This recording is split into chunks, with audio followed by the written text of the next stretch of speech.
Lo que acaba de ocurrir no tiene paralelo en la política mexicana de los últimos tiempos. Gerardo Fernández Noroña, el secretario de Seguridad, y Laida Sansores, la gobernadora de Campeche, organizaron un operativo conjunto de enorme escala contra Alito Moreno. No se limitaron a una sola casa, allanaron 8 propiedades al mismo tiempo en 5 estados distintos, con órdenes de cateo autorizadas por jueces federales. Y lo que hallaron no fue mero lujo excesivo, sino un verdadero imperio escondido. Una red completa de riqueza que ningún sueldo de servidor público podría explicar jamás. Mansiones, yates, una playa entera privatizada. Empresas fantasma registradas a nombre de la esposa, los hijos, primos, sobrinos. Todo quedó registrado, fotografiado y decomisado. La pregunta que destroza cualquier intento de defensa de Alito es, ¿cómo justificas esto si toda tu vida has sido funcionario público? Porque los números son implacables y las imágenes tampoco mienten. El operativo arrancó a las 6 de la mañana, sincronizado al segundo. En la Ciudad de México catearon la residencia principal de la familia Moreno Cárdenas, una mansión en Bosques de las Lomas valorada en más de 40 millones de pesos, 3 niveles, alberca con vista panorámica, gimnasio privado, cava de vinos, cochera para 8 vehículos. Dentro encontraron relojes Rolex, Patek Philippe, Audemars Piguet, joyería fina, piezas de arte, una caja fuerte con 800,000 pesos en efectivo. Mientras tanto, Guadalupe del Carmen Ávila, esposa de Alito, gritaba que se trataba de un abuso, que no tenían derecho, que demandarían a las autoridades.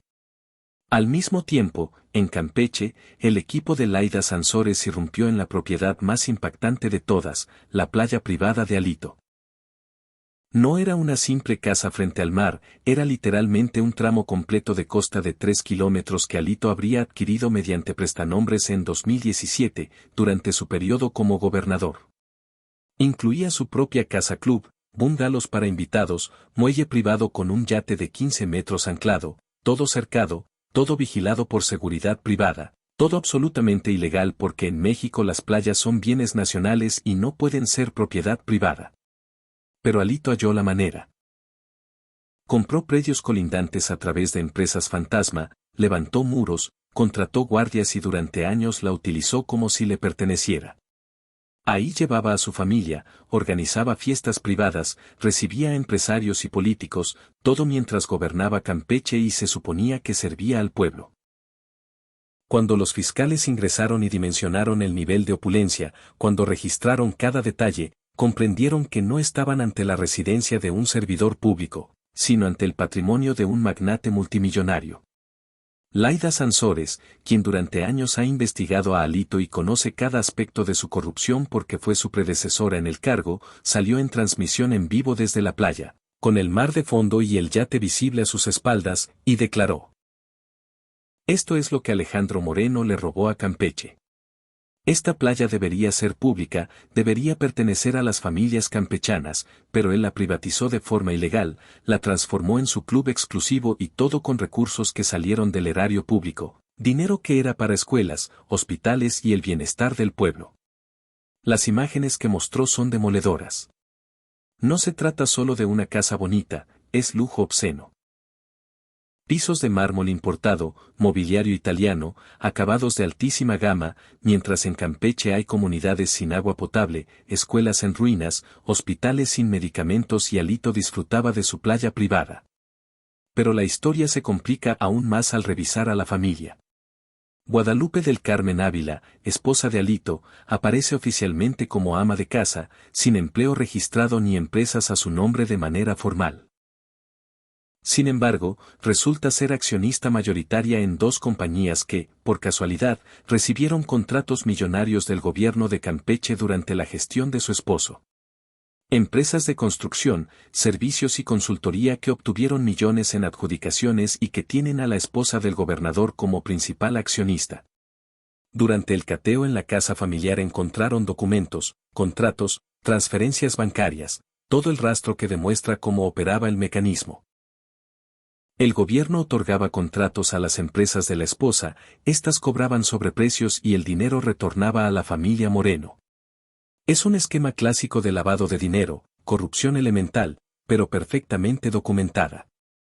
Luego vienen los hijos.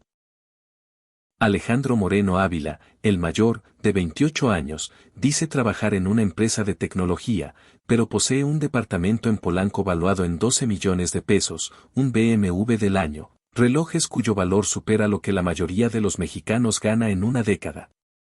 Cuando le preguntan de dónde proviene el dinero, responde que de su empleo y sus inversiones, pero no detalla qué inversiones ni qué trabajo le genera tanto ingreso. La hija, María Guadalupe Moreno Ávila, de 25 años, es aún más descarada. Tiene Instagram público donde presume sin pudor viajes a Europa, bolsas Hermès, zapatos Louboutin, cenas en restaurantes de lujo en Miami, Nueva York y París. Todo fotografiado, todo con hashtags de Blessed y Living My Best Life, sin aparente remordimiento por las acusaciones de corrupción contra su padre, sin comprender que cada publicación es prueba de riqueza inexplicable. El hijo menor, Carlos Andrés Moreno Ávila, de 22 años, estudió en universidades privadas de altísimo costo, primero en México y después en Estados Unidos, en una institución que cobra $70,000 al año. ¿De dónde salió ese dinero?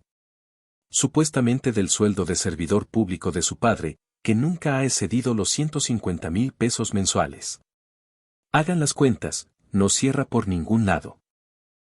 Todos ellos fueron incluidos en los cateos, no porque se les acuse directamente de delitos, sino porque son beneficiarios directos, porque viven del dinero desviado, porque gozan del lujo adquirido con fondos públicos. Aunque legalmente quizá no sean responsables, moralmente son parte del esquema, cómplices pasivos que se beneficiaron mientras el pueblo de Campeche sufría carencias. Las empresas fantasma descubiertas son un esquema digno de análisis académico.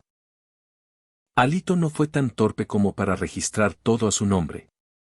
Fue más sofisticado, armó una red de compañías que son dueñas de otras compañías, sociedades anónimas cuyos accionistas son a su vez otras sociedades, un laberinto corporativo creado para ocultar al verdadero beneficiario. Pero los fiscales siguieron cada hilo, documentaron cada conexión, cada transferencia, cada capa de la estructura y determinaron que el beneficiario final de 23 empresas distintas es la familia Moreno, ya sea de forma directa o indirecta, a través de primos, sobrinos y amigos que fungieron como prestanombres. Todo un ecosistema de corrupción en el que cada familiar cumplía su función, cada empresa tenía su propósito y al final todo el flujo financiero terminaba en las cuentas de Alito y su familia. En Guadalajara catearon una propiedad a nombre de Claudia Moreno, hermana de Alito, una casa de 2 pisos en zona exclusiva valuada en 15 millones de pesos. Oficialmente ella es maestra de primaria con un sueldo que no llega a 20,000 pesos mensuales. Entonces, ¿cómo explica una casa de 15 millones? La respuesta es evidente. Los fiscales encontraron documentos que muestran transferencias desde las empresas fantasma a su cuenta, comprobantes de que recibía dinero de forma periódica, que formaba parte del esquema de lavado. En Mérida allanaron la propiedad de un primo de Alito, Roberto Cárdenas, quien aparece como comerciante, pero posee 3 inmuebles valuados en más de 30 millones de pesos en conjunto. Los registros indican que esas adquisiciones se pagaron con recursos provenientes de las mismas empresas fantasma.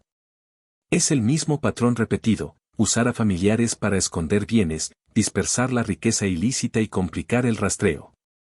Pero los investigadores fueron minuciosos, revisaron años de movimientos bancarios, siguieron cada pista y construyeron un mapa integral, un organigrama que detalla cómo operaba todo el sistema, con Alito en el centro controlándolo todo. Gerardo Fernández Noroña, en su conferencia posterior a los cateos, presentó ese organigrama en pantalla gigante y lo explicó paso a paso de manera clara. Mostró las empresas, los familiares involucrados, las transferencias y afirmó, esto no es corrupción aislada, esto es crimen organizado. Es una estructura criminal dedicada a saquear de forma sistemática los recursos públicos.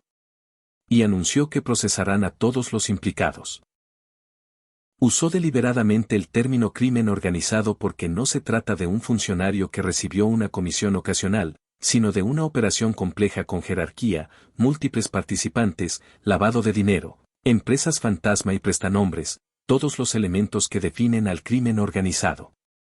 Eso modifica radicalmente el panorama legal, porque las penas son mucho más graves.